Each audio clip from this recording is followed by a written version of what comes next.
అది అందరూ మొహాలు వచ్చాయి కాబట్టి అందరూ చాలా చక్కగా ఆసక్తిగా అన్ని విషయాలు నేర్చుకున్నామన్న భావన ఈ మొహంలో స్పష్టంగా కనపడుతుంది నాకు. ఇది ఈ ట్రైనింగ్ 3 రోజుల ట్రైనింగ్ని మాస్టర్ ట్రైనర్స్ ఇద్దరు చాలా సమన్వయంతో చాలా జాగ్రత్తగా అన్ని మీకు అర్థమయ్యేట్టు విపులీకరించారని ఈ ఫీడ్బ్యాక్ బట్టి తెలుస్తుంది. ఈ పాత వరకు మీరు ఒక 70 to 80% క్యాచ్ చేసి ఉండొచ్చు. మరో ఒకసారి ఆ బుక్ ఒకసారి చదవండి. ఇంకో కొంత మీకు ఫెమిలియరైజ్ అవుతారు బాగా, ఆ పదాలు కానీ మరొకటి కానీ బాగా ఫెమిలియరైజ్ అవుతారు. రెండోది ఫీల్డ్ మీద పోయినప్పుడు టోటల్ డిఫరెంట్ ఎక్స్పీరియన్స్ ఉంటుంది. అందువల్ల ఒక మోడల్గా మీరు ఇక్కడ తీసుకెళ్ళారు. ఆల్రెడీ మనం చెప్పుకున్నారు కాబట్టి పబ్లిక్ దగ్గర నుంచి అంత ఉండకపోవచ్చు, కానీ కొంతమంది సమాధానాలు ఇస్తారు, కొంతమంది ఇవ్వటానికి హెసిటేట్ చేస్తారు, కొంతమంది మొహాన పెడతారు. అన్నిటికీ తట్టుకొనే ఉండాలి. అది మీరు పోదు కాబట్టి మీకు తెలియదు, పోయే ఎన్నికలు తెలుస్తుంది కాబట్టి వాళ్ళు ప్రాపర్గా గైడ్ చేయండి.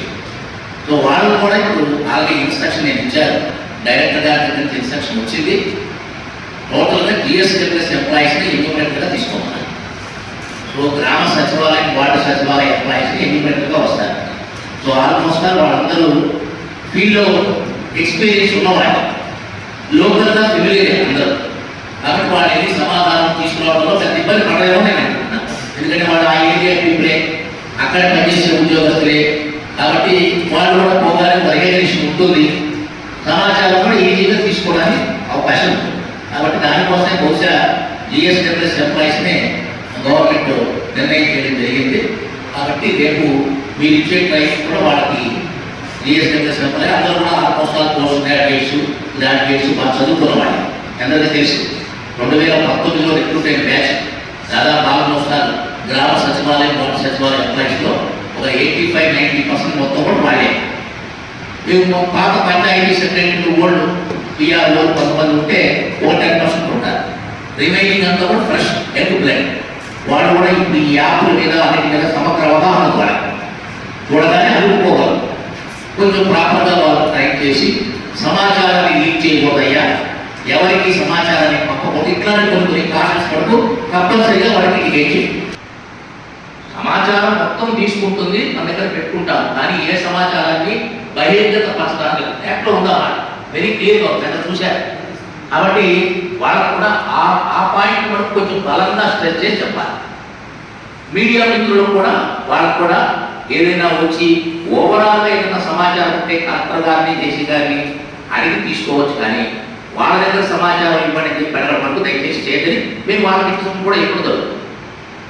సో ఏదైనా ఉంటే జిల్లా కలెక్టర్ గారి లెవెల్లో ఓవరాల్గా వాళ్ళకి ఏదైతే పారామీటర్స్లో మన నిర్దేశంలో చెప్పమన్నారో, ఇదిగో ఇంత సర్వే జరిగింది, ఇంత పాపులేషను, ఇన్ని హెచ్ఎల్బీలుగా ఇన్ని హెచ్ఎల్బీ సర్వే అయింది, దీంట్లో ఉన్నటువంటి పారామీటర్ ప్రకారం అన్ని కాల్స్ తీసుకుంటారు, ఇంతవరకు ఇంత సమాచారం ఇస్తాం మేమైనా జిల్లాలో అయినా.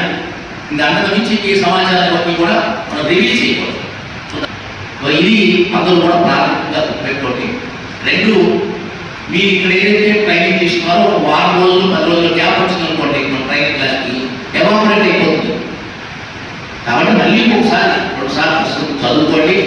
చెప్పేటప్పుడు కూడా మనం ఒకసారి మీరందరూ వెల్ డిసిప్లిన్ టీచర్లే కాబట్టి చెప్పాల్సిన అనేక ట్రైనింగ్ క్లాసుల్లో మీరు పార్టిసిపేట్ చేసి ఉంటారు. ఆల్రెడీ మీరు స్టూడెంట్స్ మీరు ఆల్రెడీ ప్రతిరోజు టీచర్స్నే ఉన్నారు కాబట్టి మీకు పెద్దగా ప్రత్యేకంగా చెప్పాల్సిన అవసరం లేదు. సో అందువల్ల ఇవన్నీ కూడా ఒకసారి చూసుకొని రేపు ఇచ్చేటప్పుడు ట్రైనింగ్ క్లాస్ని 100% ట్రాన్స్మిషన్ లాస్ లేకుండా చేయాల్సిందిగా కోరుతున్నాను.